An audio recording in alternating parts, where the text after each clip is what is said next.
오늘 하는 말씀은 출애굽기 24장 1절부터 9절까지 말씀입니다. 제가 지난주 휴가라서 보스턴에 있는 시티라이프 우리 PCA 우리 교단 EM교회입니다. 예배를 드리는데 사실은 휴가 갈 때는 멀리 떠나고 싶어서 갔는데 예배 드리는데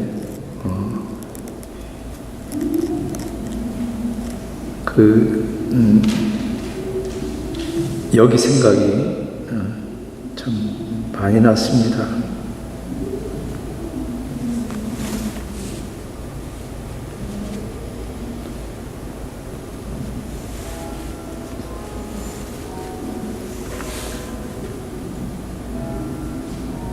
저는 이 예배를 인도하는 이 자리에 설 때마다 참 두려움과 감격이 있습니다.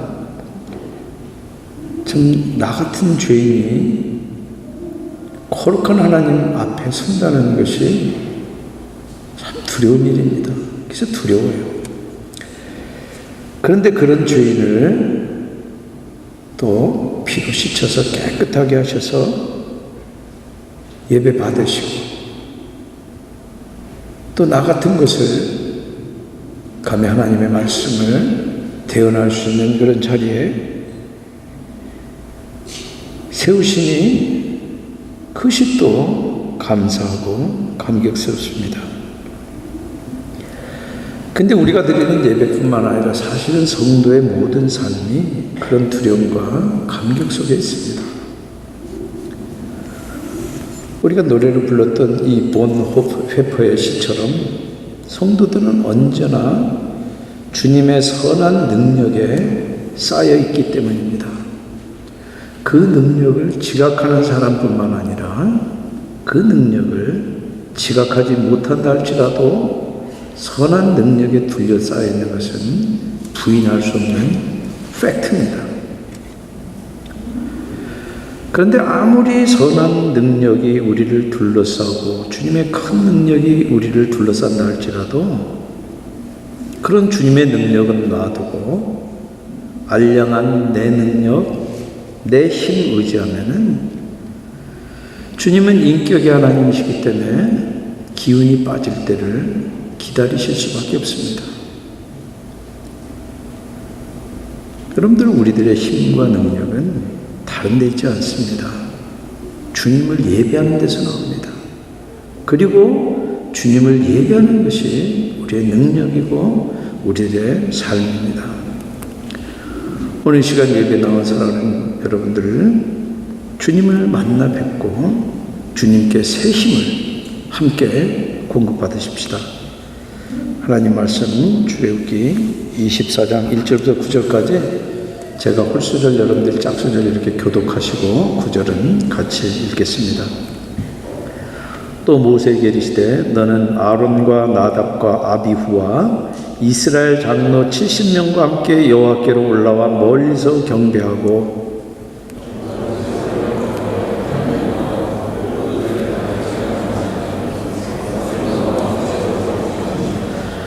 모세가 와서 여호와의 모든 말씀과 그의 모든 율례를 백성에게 전하매 그들이 큰 소리로 응답하여 이르되 여호와께서 말씀하신 모든 것을 우리가 준행하리이다.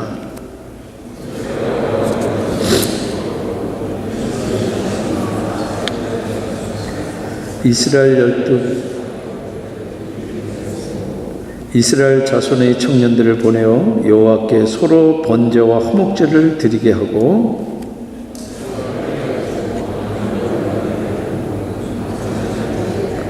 언약서를 가져다가 백성에게 낭독하여 듣게 하니 그들이 이르되 여호와의 모든 말씀을 우리가 준행하리이다.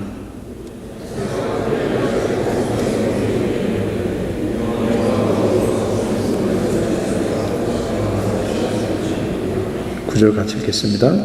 모세와 아론과 나답과 아비후와 이스라엘 장로 70인이 올라가서 같이 잠깐 기도하시겠습니다.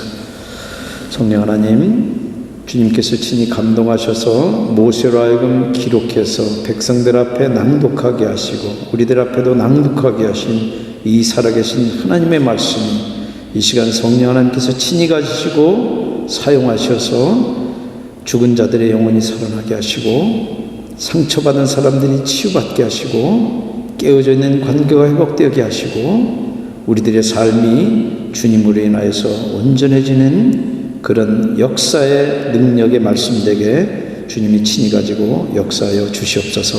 예수님의 이름으로 기도합니다. 아멘. 여러분들 오늘 이 읽은 말씀은 느슨한 키아스틱 구조라고 이렇게 신학적으로는 이야기하는데 어려운 게 아닙니다. A, B, C, B A 이런 구조입니다. 그러면은 그렇게 이 쌈으로 싸놓으면은 가운데 있는 게 중요한 겁니다. 찐빵은 안고가 중요하잖아요. 여러분들 한번 거기 이 본문 한번 여러분들 성경 가지고 계시면 한번 펴가지고 1절 한번 보십시오. 1절이 뭐하고 같습니까? 물론 명령이고 나중에 실행이지만 거기 나오는 대상 아론, 나답, 아비후, 이스라엘 장로 70명 9절도 어떻습니까? 모세, 아론, 나답, 아비후, 이스라엘 장로 70명 똑같아요. 그래서 1절과 9절이 대칭입니다. A. 그럼 한번 3절 한번 보십시오. 백성들의 반응이 뭐로 나옵니까? 끝에 우리가 준행하리이다. 여러분들 7절도 끝에 뭐라고 나옵니까? 우리가 준행하리이다. 그 대칭 구조로 되어 있고 그 가운데 4, 5, 6절이 뭘로 되어 있습니까? 그것은 제사예요. 다시 말해서 하나님께서 오늘 이 말씀은 법을 세우는 말씀인데 언약을 체결할 때 법을 세울 때 제사를 가운데 안고로 놓고 쌈 싸듯이 싸가지고 그 법을 세웠다는 얘기예요. 여러분들 출애굽기 20장부터 23장까지는 하나님께서 모세를 통해서 십계명과 율법, 오늘 본문에는 그것을 이 어떤 모든 말씀과 율례 이렇게 얘기했는데 모든 말씀은 십계명에 해당하고 모든 율례라고 하는 건 판례들과 구체적인 어떤 법 조항들을 이야기하는 겁니다. 그 법을 이스라엘이 지금 받는 겁니다. 모세가 받은 이 법은 애굽에서 해방된 이 히브리 노예들을 하나님 나라로 세우는 일종의 헌법과 같은 거예요. 나라가 있으려면 먼저 법이 있어야 되잖아요. 그런 펑션을 하는 겁니다. 근데 바로 그 20장부터 23장까지는 법의 내용이라 그러면은 오늘 우리가 읽은 이 24장은 법을 제정하신 하나님과 그 법을 지킬 대상인 이스라엘 백성들 사이에 다시 말해서 법을 채정하는 어떤 그 파트너, 그들 사이에 조약을 맺는 장면입니다. 먼저 모세가 아론의 두 아들 나답과 아비후 그리고 이스라엘 장로 70인을 불러서, 그러니까 전부 다 하면 몇 명입니까? 74인을 불러서 74인이 함께 여호와 하나님을 먼 발치에서 뵙니다. 그리고 그 가운데 모세만 가까이 불러서 하나님께서 법을 주시니까 그것을 모세가 받아가지고 백성들에게 전합니다. 그래서 앞에 3절에 우리가 준행하리다 했을 때 모세가 이야기한 것은 구두로 받은 거예요. 그런데 그것을 이제 증거로 언약서로 기록을 해가지고 그것을 다시 읽고 7절에서 우리가 준행하리다 했을 때는 기록된 말씀을 읽을 때 반응을 한 겁니다. 법을 전달받은 백성들이 일관되게 뭐라 그럽니까? 다 같이 한 목소리로 여호와께서 말씀하신 모든 것을 우리가 준행하겠습니다. 그러니까 모세가 그 모든 말씀을 구두로 하나님께 받았던 것을 우리가 읽은 지금 20장부터 23장까지 있는 모든 말씀을 지금 모세가 우리가 지금 읽는 이 말씀처럼 다 기록을 한 겁니다. 그래서 그거를 계약서 삼아서 백성들과 하나님 사이에 조약을 체결하는 의식을 진행하는 겁니다. 그러니까 지금 대칭 구조의 핵심에 앞에 지금 1절 9절 그 다음에 3절, 7절 그 가운데 있는 핵심 구조가 몇 절이었습니까? 4절부터 6절이 뭐였습니까? 제사라고 그랬죠. 그게 지금 모세가 아침 일찍 일어나서 시내산 아래 제사를 지내는데 제단을 쌓습니다. 그리고 그 제단 앞에 12지파 수대로 12기둥을 세우고 청년들을 보내서 소를 잡게 해요. 복수입니다. 아직 제사장이 세워지기 전이에요. 그래서 제사장에 대한 율례가 이 뒤에 나옵니다. 그렇기 때문에 청년들이 제사를 집행하는 겁니다. 그래서 잡은 소들을 가지고 번제와 화목제를 드립니다.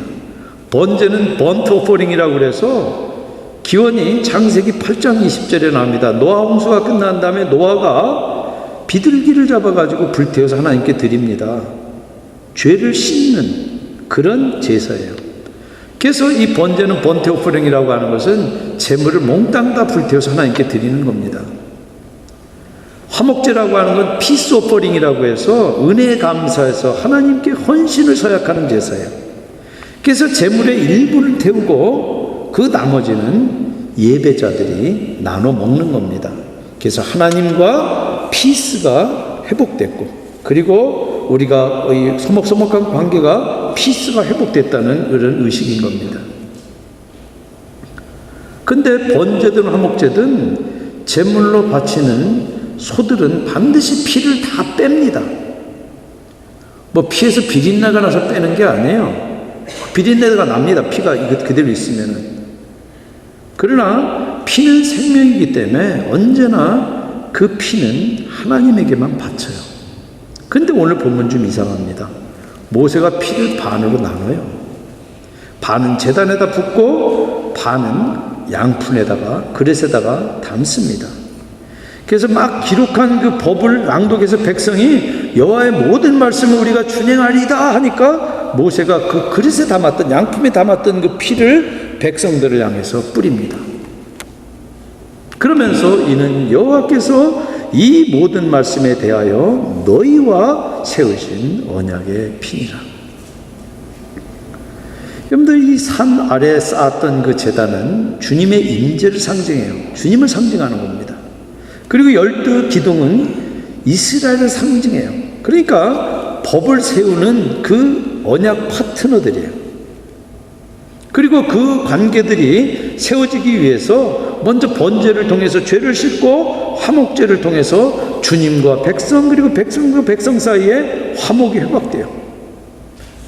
그리고 나서 피를 지금 이 법을 세우는 언약 파트너 양편에다가 뿌리는데, 그 뿌리다라고 하는 히브리 동사가 실제로는 퍼붓다는 그런 뜻도 되어 있습니다.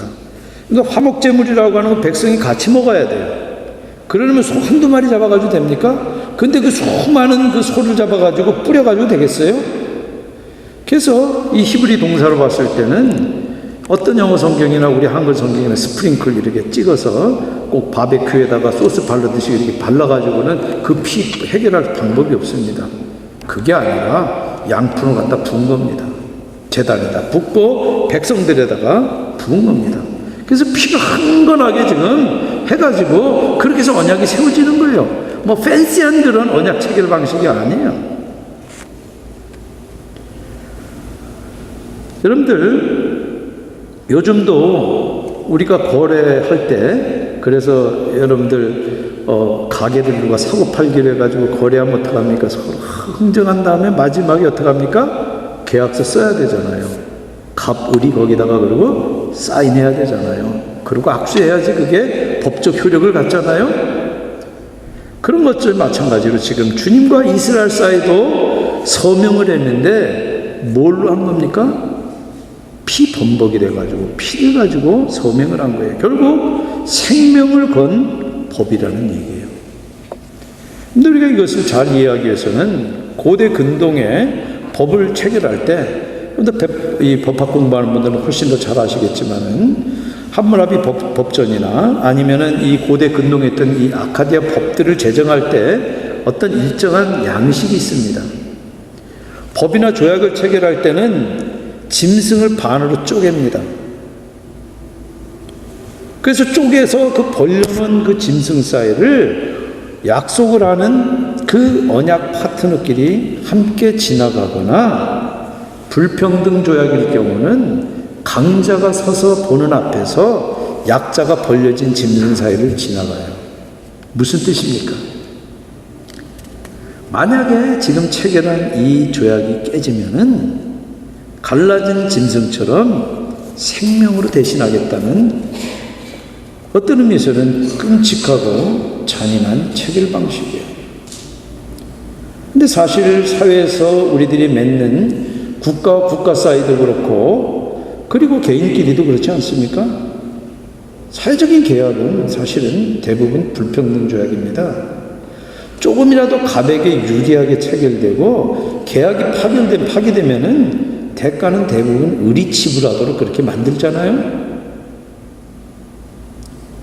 그럼 결국 하나님도 지금 만약 을인 이스라엘 네가 한 말씀이라도 어기면은 너 죽인다, 이런 뜻입니까? 무시무시한 체결입니까? 고대 근동의 컨텍스트에 보면 그런 의미예요. 그런데 그렇게 우리가 성경을 읽으니까 구약의 하나님 여호와는 무섭고 신약의 하나님 예수는 사랑이라서 다른 분으로 봐요. 아주 전혀 다른 분으로. 아닙니다. 두 분이 한 분이에요. 그럼 왜 그렇게 법을 세웁니까? 여러분들, 무엇보다도 지금 이 법, 신의 산 언약은 인격 대 인격으로 맺는 인격적인 관계예요. 여러분들, 인격적인 관계라고 하는 것은 설명이 안 됩니다. 잘. 여러분들, 사랑이 논리적으로 객관적으로 설명이 됩니까? 여러분들, 눈에 한번 콩깍지가 껴보세요. 되게 이상하게 생겼는데 그거 되게 좋아해요. 그 설명하다가는 괜히 절대 그런 일 하는 거 아닙니다. 이유도 없고 이유 없는 게 이유예요. 이미 이스라엘은 하나님의 사랑의 대상이에요. 그래서 450년 전에 약속한 그 약속대로 애굽에서 구원해내서 법을 주신 것이지, 법 주시면서 이 법 지키면은 너희들 자격 상실할 수 있으니까 꼭 지켜서 사랑받을 자격을 획득하라, 만약 그런 뜻으로 그렇게 가지고 피발림으로 그렇게 가지고 주셨다 그러면은 논리적인 모순이에요. 아무튼 구약의 하나님 여호와와 신약의 예수님 예수 그리스도는 한 하나님입니다. 그리고 기독교 신앙과 나머지 모든 신앙 체계가 근본적으로 다른 것은 기독교인인 목사라서 내가 주장하는 것이 아니라 다른 종교인들도 똑같이 인정하는 사실이에요. 한 가지 다른 것이 은혜입니다. 그레이스예요. 다른 모든 종교는 내가 열심히 노력하고 그래서 하나님의 호의를 얻는 거예요. 그러나 기독교의 신앙은 내가 하나님의 호의를 얻는 게 아니에요. 믿음으로 하나님과 관계 가운데 들어가서 하나님의 은혜의 대상이 되는 거예요. 하나님의 자녀가 되는 거예요. 법을 주시면서 지금 조약을 체결하는 하나님도 언약 파트너인 이스라엘이 지금 우리가 그 말씀대로 다 준행하리이다 그러지만은 그거 하나도 못 지킬 걸 다 아세요. 모세도 그거 다 알고, 저와 여러분들도 노력해 본 사람들은 그거 안 되는 거 다 알잖아요. 그런데 언약을 갱신해서 새로운 법을 세울 때마다 이스라엘은 앵무새같이 언제나 한결같이 다 지키겠다 그럽니다. 그런데 신명기 31장 16절 보세요. 너희가 나를 버리면 내가 너희와 세운 언약을 어길 것을 내가 안다 그래요. 너희들이 지금 광야에서 나오고 언약 맺지만은 이제 약속대로 가나안 땅 들어가면은 거기 가서 반드시 하나님도 섬기고 바알신도 마치 아내도 사랑하고 미스킨도 사랑하면서 바람 피우듯이 그렇게 섬길 거를 아세요. 이방 애굽에서 학대당했던 것처럼 이스라엘 살고 있는 이방인들과 약자들에게 갑질해야 될 걸 하나님이 다 아세요. 그런데 왜 법을 세웁니까? 법을 어길 때 그 법이 증거가 되게 하기 위해서 법을 구두가 아니라 기록을 해서 남기신 거예요. 근데 우리가 상식적으로 인간 경험 바깥에 이게 사실은 우리가 알 수 있는 것 같지만, 우리 자녀를 통해서 유추할 수 있는 것 같지만, 여러분들 자녀들이 한번 미운 짓 해보세요. 몇 번이나 참게 되나? 호적에서 퍼버린다고 그러잖아요. 하나님은 호적에서 팔 수가 없기 때문에 하나님은 다른 방법을 쓰실 수밖에 없어요. 상식적으로 이해하기 어려운 것이, 그렇게 법을 어겨도 하나님은 당신의 이름을 위해서 구원하신다는 약속이에요.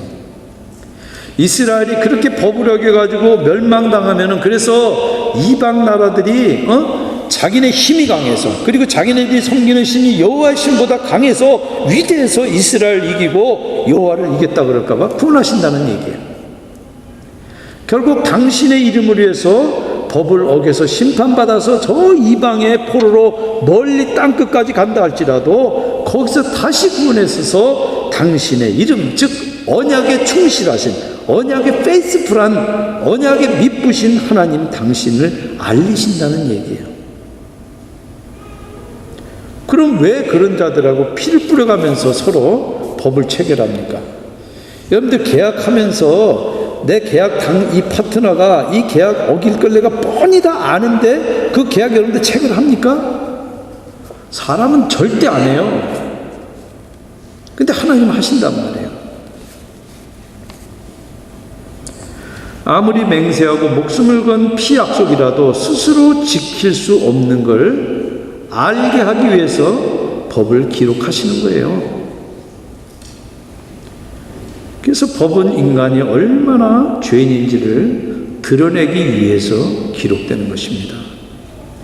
여러분들, 그거는 지금 신약에서만 이야기 아니라 구약 성경에 누누이 강조하는 사실이에요.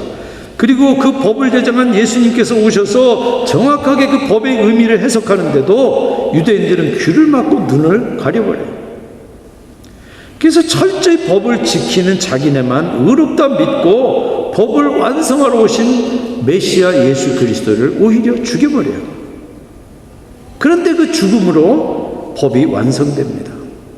여러분들, 아까 지금 이 하나님께서 법을 세우실 때 제사를 가운데 안고 놓고 쌈 싸듯이 세워서 법을 세우신 것처럼 법을 지켜서가 아니라 그것이 싸고 있는 제사가 상징하는 예수 그리스도라고 하는 희생 제물을 통해서 법이 완성된다는 얘기예요. 그래서 그 희생 제물을 먹는 것처럼 믿음으로 하나님과 화목하게 되는 사람만이 법의 요구를 완전히 만족시키고 의롭게 된다는 것을 상징하는 거예요. 여러분들, 의는 내가 하나님의 요구를 지켜서 하는 거 아니에요. 하나님과 함께 관계 가운데 들어가는 그것이 예수 그리스도의 십자가로만 받는 거예요.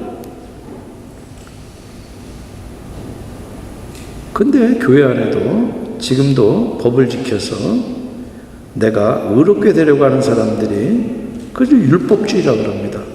율법주의가 교회 안에 너무 많아요. 여러분들, 그런 사람들에게는 믿음으로 의롭게 된다라고 하는 이 복음같이 어리석은 게 없어요. 믿는 걸로만 돼? 세상에 공짜가 어디 있어? 그래서 법도 지켜야 되고 이것도 하고 저것도 하고, 그게 율법주의예요. 근데 우리가 수요일날 계속 보지만은 바울은 법이 뭘 증거하고 있는지 로마서에 아주 명료하게 밝혀냅니다. 아브라함을 예로 들면서 아브라함이 믿음으로 의롭게 됐지 법 지켜서 의롭게 됐느냐? 지금 아브라함보다 지금 모세가 시내산 언약으로 법이 세워지는 것은 시간적으로 적어도 450년 후의 얘기예요. 아브라함한테 이런 법이 있지도 않았어요. 그리고 아브라함이 믿은 다음에 할례를 받고 그래서 깨끗하게 되는 것이지, 할례 받았기 때문에 아브라함이 깨끗해지는 거예요. 그런데 지금도 마찬가지예요. 믿는 사람도 아브라함처럼 오직 믿음으로 복을 받는 것인데, 그러니까 그러니까 우리는 아브라함처럼 땅에 자손의 복의 근원 그 생각하는데, 여러분들, 그거는 부산물이에요. 진짜는 그 복은 믿음으로 우리가 의롭게 되는 거예요. 하나님 앞에 완전히 받아들여지는 거예요. 그런데 지금도 법을 지켜서 의롭게 데려간다 그러면은 그 사람은 여전히 복이 아니라 저주 아래 있는 겁니다. 왜냐하면 법은 하나만 어겨도 의롭지 못한데 세상에 누가 무슨 수로 그 법을 완전히 다 지킵니까? 그런데 오늘 이 말씀도 모든 법을 낭독한 다음에 지금 피를 뿌리는 거는 한 말씀이라도 어기면 죽인다는 얘기예요. 죽는다는 얘기예요. 그래서 하박국서 2장 4절에 뭐라 그럽니까? 오직 의인은 믿음으로 말미암아 살리라. 그러면 그 법을 깬 책임과 저주는 어떻게 됩니까? 예수님이 대신 받으셨어요. 예수님 안에서 모든 사람이 아브라함이 받았던 것처럼 그 복을 받고 지금도 우리가 믿어서 성령을 받습니다. 모세가 지금 법을 받고 여호와 하나님과 이스라엘 사이에 서로 그 약조라는 이 장면 450년 이전에 하나님이 아브라함과 언약을 맺는 그 법을 세우는 장면이 창세기 15장에 나옵니다.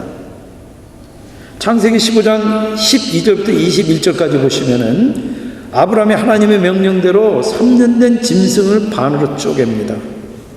벌려놓습니다. 짐승이 피 흘리고 벌려져 있으니까 새들이 날아오니까 아브라함이 고이 쫓아요. 그러면은 그 갈라놓은 짐승 사이를 언약 파트너들이 함께 지나가야 되잖아요. 그런데 그 쪼개진 짐승 사이를 지나간 것은 해질 무렵에 석양에 하나님의 임재를 상징하는 횃불이 지나가요. 아브라함은 함께 지나가지 않아요. 그 언약도 목숨을 건 언약이 맞아요.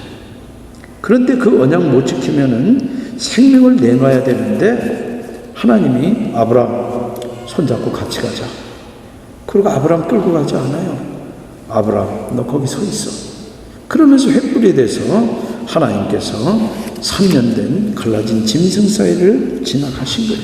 혼자 지나가신 거예요. 당신의 언약을 이루기 위해서 만약에 이 언약이 깨진다 그러면은 내가 내 생명으로 내놓겠다. 근데 그거 말고 다른 해석이 가능합니까? 언약을 깨면은 그 책임과 저주는 다 내 몫이다. 근데 그렇게 말고 다르게 해석이 됩니까? 그런데 그렇게 아브라함과 하나님께서 언약을 맺으시고 450년 세월이 지났다고 그래가지고 시내산에서 모세 언약을 세우면서 지금 하나님이 변심하신 겁니까? 아니에요. 지금 이것도 일방적인 언약으로 구원하신다는 의식이에요. 그래서 그 피는 을의 피가 아니라 값이신 하나님의 피예요. 근데 이스라엘은 지금 어떤 역사적인 혹독한 그런 이 시련을 겪으면서도 그걸 못 깨달아요. 만약 깨달았더라면은 예수를 십자가에 못 박을 수가 없어요. 여러분들 결국 하나님 나라는 지혜롭다라고 하는 유대인들에게는 감춰지고 오히려 어리석고 미련한 저 같은 사람들 그리고 믿는 사람들에게 나타나신 거예요. 그것 같은 기적이 없어요. 사람이 할 수 있는 일이 아니에요. 결국 하나님께서 이 법을 세우신 것은 죄를 알기 위해서 인간이 죄 아래 갇혀서 거기서 꼼짝달 새 수 없는 실존을 깨닫게 하기 위해서 주신 거예요. 그러면 거기서 벗어나야 되는데 거기에서 벗어날 수 있는 길은 오직 하나 히브리서 9장 22절 어린 양 예수의 피 흘림이 없이는 사심이 없다라고 하는 그 사실을 깨닫게 하도록 하기 위해서 지금 피로 언약을 세우신 겁니다. 근데 우리가 다 읽지 않았지만 놀라운 장면이 이제 9절부터 11절까지 하나님께서 하나님과 이스라엘 사이에 피를 뿌려서 법을 세우신 다음에 이스라엘 대표에게 1절은 모세에게 명령한 거고 여기 지금 9절은 하나님의 그 명령 그대로 모세가 데리고 올라간 겁니다. 그리고 나서 이스라엘 대표 74인이 모세를 포함해 가지고 시내산 가까이 올라가서 하나님을 뵈요. 죄인이 하나님 뵈면은 즉사합니다. 근데 74명이 안 죽어요. 죄가 없다는 얘기 아니에요? 방금 전에 뭐 했습니까? 번제와 화목제로 죄를 씻었어요. 핏부림으로 하나님을 뵐 수 있고 그러고도 사는 거예요. 그러나 하나님의 얼굴을 직접 뵐 수 없습니다. 여러분들 출애굽기 33장에 보면 모세가 하나님의 영광을 보이십시오 이렇게 요구하니까 하나님이 어떻게 합니까? 바위 속에다 모세를 감추시고 하나님의 손으로 감추시고 그리고 지나가고 그 뒷모습만 봐요. 먼 발치에 궁금합니다. 그러고 내려왔는데도 모세 얼굴을 백성들이 볼 수가 없어가지고 천으로 가렸어요.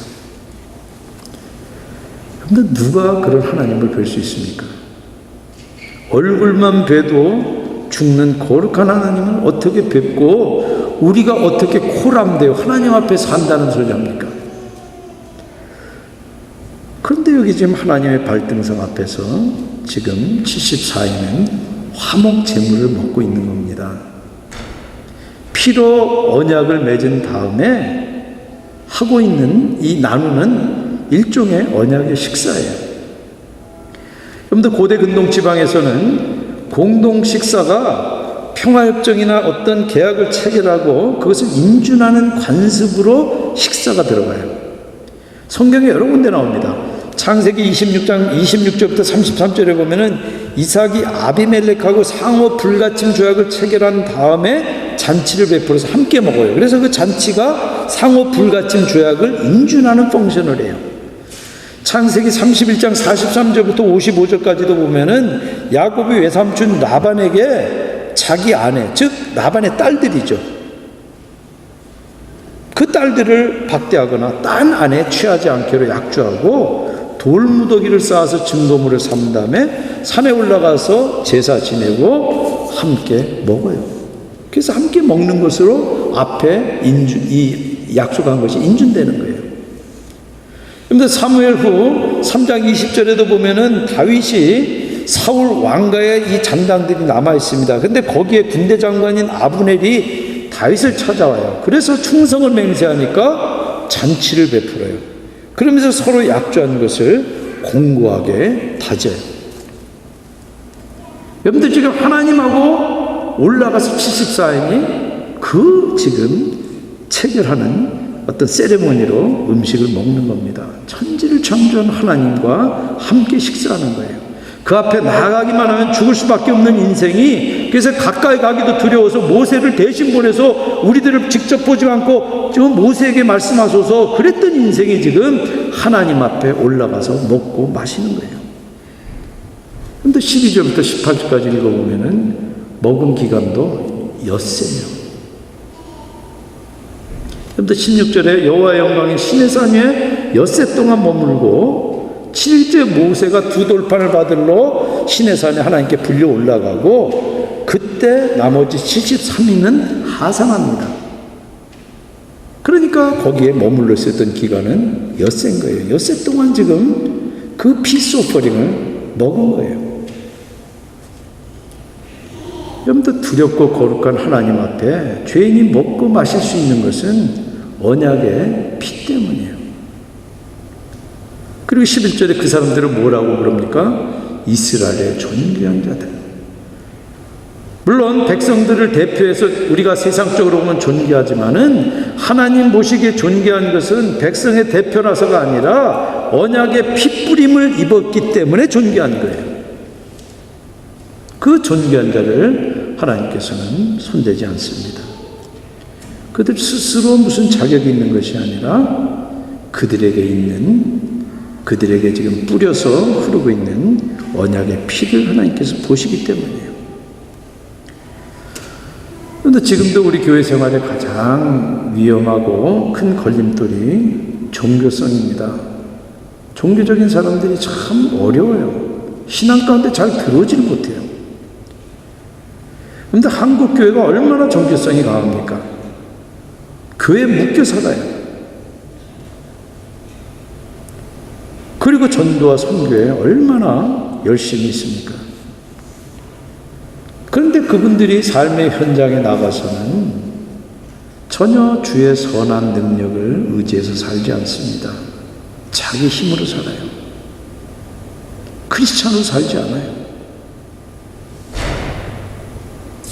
그러니까 그 많은 한국의 크리스찬들이 삶의 현장에서 아무 능력도 발휘할 수 없는 겁니다. 하나님께서 이 지금 법을 주시는 것은 너희들이 지금 삶의 현장 가운데 가서 호람되어 하나님 앞에서 먹고 마시고 살라는 거예요. 그것이 너희들이 지금 삶의 현장인 것이지, 교회 와서만 그리고 선교하고 구제하는 데만 어떤 프로그램으로 이벤트가 신앙이 아니라는 거예요. 삶이 신앙이라는 거예요. 그래서 너희 가정에서 자녀들을 기를 때도 세상 사람들 다 하니까 우리도 그렇게 하고, 지역사회에서도 남들 그렇게 하면 나도 그렇게 하고, 캠퍼스에서 직장에서 그렇게 하라는 게 아니에요. 선한 능력을, 주님의 선한 능력을 의지해서 삶의 현장 가운데서 호람되어 하나님 앞에 먹고 마시고 살라는 거예요. 여러분들, 그런 종교성으로 이 신앙생활하는 사람들은 반드시 자기 의의를 드러냅니다. 그러니까 그런 분들이 나중에 팡팡 자빠지는 거예요. 그런데 한국에 아주 유명한, 이름만 대도 아는 그런 분들이 왜 성적인 문제로, 재물의 문제로, 어떤 여러 가지 문제로 팡팡 넘어집니까? 여태 그분들이 가지고 있었던 것이 하나님 앞에서 살지 않았다는 거예요. 종교성을 의지해서 신앙생활을 했다는 거예요. 그럼 지금 우리가 드린 이 예배도 근거가 뭡니까? 바로 예수 그리스도의 살과 피를 먹는 것만이, 그래서 하나님과 우리가 진정한 화목관계에 들어가는 그것만이 우리들의 영원한 생명인 것을 믿고, 정말 죽어 마땅한 죄인이 두려움과 떨림으로 주님과 함께, 그 성도들과 함께 먹는 그 식탁에 앉는 그것이 바로, 그 감사 식탁이 바로 예배예요.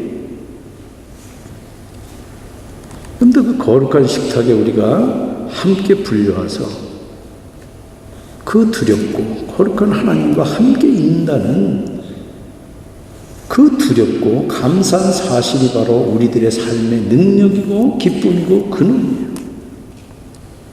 부디 성령 하나님께서 이 시간에 우리들에게 지금 우리들의 선한 능력을 지금 주님께서 이 둘러싸고 계세요. 교회 안에서뿐만 아니라 나가셔도 그 삶의 현장 가운데서 선한 능력이 둘러싸여 있습니다. 내 힘, 알량한 내 능력 의지하지 마시고 주님의 선한 능력 의지해서 주님께서 명령하신 그 법을 따라서 살며 호람되어 하시는, 하나님 앞에서 하시는 저 여러분들이 다 되시기를 주님의 이름으로 축원드립니다. 같이 기도하시겠습니다.